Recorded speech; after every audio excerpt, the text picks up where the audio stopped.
राधे राधे मित्रों, भगवान श्री कृष्ण ने अर्जुन को गीता का ज्ञान देते हुए कहा है कि कोई किसी का सगा नहीं होता। थोड़ी सी जमीन जायदाद अथवा माया मोह के चक्कर में पड़कर भाई भाई को मार देता है। एक सास अपनी बहू को मार देती है। मित्रों, हम आपको आज एक ऐसी कथा सुनाने जा रहे हैं जिसमें बहन को मारकर उसके 7 भाइयों ने खाया उसका मांस।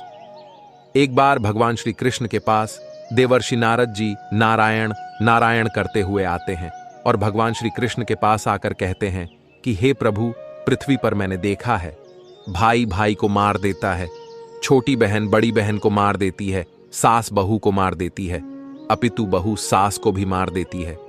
पृथ्वी लोक पर यह कौन सी माया चल रही है कि कोई किसी का सगा नहीं। हे प्रभु, कृपया आप मुझे इस प्रश्न का उत्तर समझाएं कि कोई किसी का सगा क्यों नहीं है। तब भगवान श्री कृष्ण कहते हैं, देवर्षि नारद जी, यह प्रश्न प्रत्येक मनुष्य के लिए अत्यंत दुर्लभ और लाभकारी है। मैं तुम्हें इस प्रश्न का उत्तर एक छोटी सी कथा के माध्यम से दूंगा। यह कथा 7 भाइयों की है। जब 7 भाइयों ने स्वयं अपनी बहन को मारकर उसका मांस खाया था, तब देवर्षि नारद जी कहते हैं, हे प्रभु, कृपया आप मुझे यह कथा सुनाइए और मेरी शंका का निवारण करिए। तब भगवान श्री कृष्ण कहते हैं, मैं आज तुम्हें जो कथा सुनाने जा रहा हूं वह कथा प्रत्येक मनुष्य के लिए अत्यंत दुर्लभ है। इस कथा को पूरा सुनना। तब देवर्षि नारद जी कहते हैं, हे प्रभु, मैं इस कथा को पूरा सुनूंगा। तब भगवान श्री कृष्ण कथा को सुनाते हुए कहते हैं, हे देवर्षि नारद जी, बहुत पुराने समय की बात है। एक गांव में एक दुखी परिवार रहता था। उस परिवार में 7 लड़के और एक लड़की थी। उन 8 के माता पिता जल्दी ही गुजर गए थे, तो बच्चों ने भी जल्दी ही अपनी अपनी जिम्मेदारियां समझ ली थी। भगवान श्री कृष्ण कहते हैं कि हे देवर्षि नारद जी, शुरू में सबको गुजारा करने में काफी परेशानी हुई थी, लेकिन समय के चलते सब कुछ उन्हें आसान लगा था। अब उन्होंने माँ बाप के बिना जीना सीख लिया था। भगवान श्री कृष्ण कहते हैं कि हे देवर्षि नारद जी, यह बात उस समय की है जब समाज के पुरुषों का काम जंगली जानवरों का शिकार करना और औरतों का काम सिर्फ घर के काम काज करना और बच्चों को संभालना होता था। भगवान श्री कृष्ण कहते हैं कि हे देवर्षि नारद जी, वह 7 भाई और 1 बहन इस गांव में बड़े प्यार से मिलजुल कर रहते थे। दिन निकलते ही 7 भाई शिकार के लिए निकल जाते और बहन सबके लिए खाना पकाती थी और घर के बाकी के दूसरे कामकाज करती थी। भाई जब जंगल से वापस आते तो साथ में बड़े बड़े जानवर पक्षी आदि को मार कर लाते थे। भगवान श्री कृष्ण कहते हैं कि हे देवर्षि नारद जी, वह 7 भाई जो भी चीज लाते थे, बहन उनके मांस को बड़े चाव से पकाती थी और सब भोजन करके बड़ी तृप्ति का अनुभव करते थे। ऐसे ही दिन गुजर रहे थे। भगवान श्री कृष्ण कहते हैं कि हे देवर्षि नारद जी, एक दिन की बात है, 7 भाई जंगल में शिकार करने के लिए गए थे। शाम होने वाली थी। बहन सबके लिए खाना बना रही थी। जब वह सब्जी बनाने के लिए उस सब्जी को काट रही थी, तभी चाकू की तेज धार से उसकी एक उंगली कट गई। अब उस कटी हुई उंगली से खून की धारा बहने लगी। भगवान श्री कृष्ण कहते हैं कि हे देवर्षि नारद जी, अब बहन ने सोचा, यदि मेरे भाइयों ने मेरी कटी हुई उंगली देखी तो मेरे भाई बड़े दुखी हो जाएंगे। इसलिए उसने यह सोचा कि अपने भाइयों को यह बात नहीं बतानी चाहिए और उनसे छिपा कर रखना चाहिए। भगवान श्री कृष्ण कहते हैं कि हे देवर्षि नारद जी, उसने बहते हुए खून को अपनी ओढ़नी से पोंछना चाहा, किंतु उसने सोचा कि उसके भाई उसकी ओढ़नी में लगे हुए खून के धब्बों को देखेंगे तो मुझसे पूछेंगे।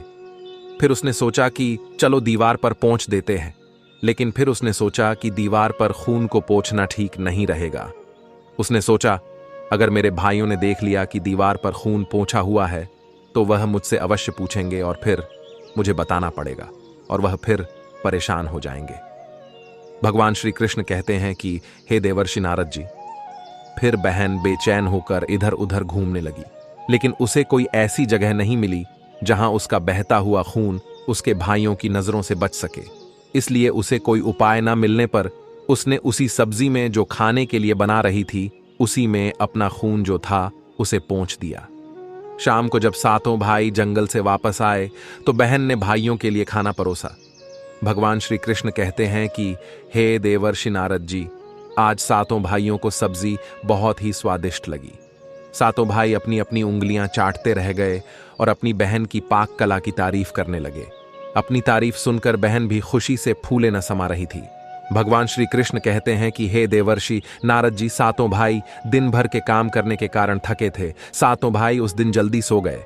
भगवान श्री कृष्ण कहते हैं कि हे देवर्षि नारद जी, अगली सुबह रोज की तरह वह सातों भाई जंगल को चले गए। जब वह थोड़ी दूर चले तो उन्हें प्यास लग गई। तभी पास की झील में सातों भाइयों ने पानी पिया और वहीं के पास के पेड़ के नीचे जाकर बैठ गए और बातें करने लगे कि रात के भोजन में बहन ने जो सब्जी बनाई थी वह बहुत स्वादिष्ट थी। सभी उसी सब्जी की चर्चा करने लगे। सातों भाइयों ने कहा कि इतना स्वादिष्ट खाना तो हमने आज तक नहीं खाया।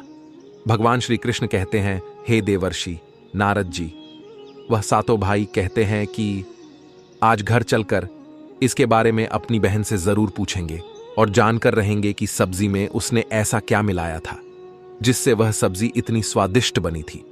शाम को सातों भाई जब घर आए तो दोबारा अपनी बहन की पाक कुशलता की तारीफ करते हुए कहने लगे, हमारी प्यारी बहन, कल रात की सब्जी में तुमने ऐसा क्या मिलाया था? भगवान श्री कृष्ण कहते हैं, हे देवर्षि नारद जी, बहन बताना तो नहीं चाहती थी क्योंकि वह सोच रही थी अगर उसके भाइयों को पता चला कि उसकी उंगली कट गई है तो मेरे सारे भाई दुखी हो जाएंगे, इसीलिए उसने कहा, कुछ नहीं बड़े भैया, सब जो रोज बनाती हूं वही बनाया था। तो उसका बड़ा भाई कहने लगा, प्यारी बहन, तुम्हें आज बताना ही पड़ेगा और मैं जानना चाहता हूं कि हमारी बहन ने इतनी स्वादिष्ट सब्जी कैसे बनाई। बड़ा भाई आगे कहता है कि तुम्हें मेरी सौगंध है बहन, तो तुम्हें आज सच्चाई बतानी ही पड़ेगी। बड़े भाई का सब सम्मान करते थे, इसलिए बहन को भी अब सच बोलना पड़ा। उसने धीरे धीरे सारी बात बताते हुए कहा, भैया मेरी उंगली कट गई थी तो बस इतना सा अपना खून सब्जी में मिला दिया था और ज्यादा कुछ नहीं। मैंने सोचा कि आप लोगों को पता चलेगा तो आप दुखी होंगे, इसलिए मैंने अपने खून को सब्जी में मिला दिया था। भगवान श्री कृष्ण कहते हैं, हे देवर्षि नारद जी, यह सुनकर 6 भाइयों ने मन में सोचा कि इसके खून की चंद बूंदें इतनी स्वादिष्ट है तो इसका मांस कितना स्वादिष्ट होगा। रात के खाने के बाद सातों भाई सोने के लिए चले गए। सातों में फिर इस बात की चर्चा छिड़ गई। बड़ा भाई कहने लगा, अरे भाइयों, खून की कुछ बूंदें हमारी बहन की इतनी स्वादिष्ट है तो सोचो उसके शरीर का मांस कितना स्वादिष्ट होगा। सबने बड़े भाई की हाँ मैं हाँ मिलाई, परंतु छोटे भाई को यह बात गलत लगी। उसने बड़े भाई का मान रखते हुए कुछ नहीं कहा और अगले दिन शिकार के लिए सातों भाई जाते हैं। भगवान श्री कृष्ण कहते हैं, हे देवर्षि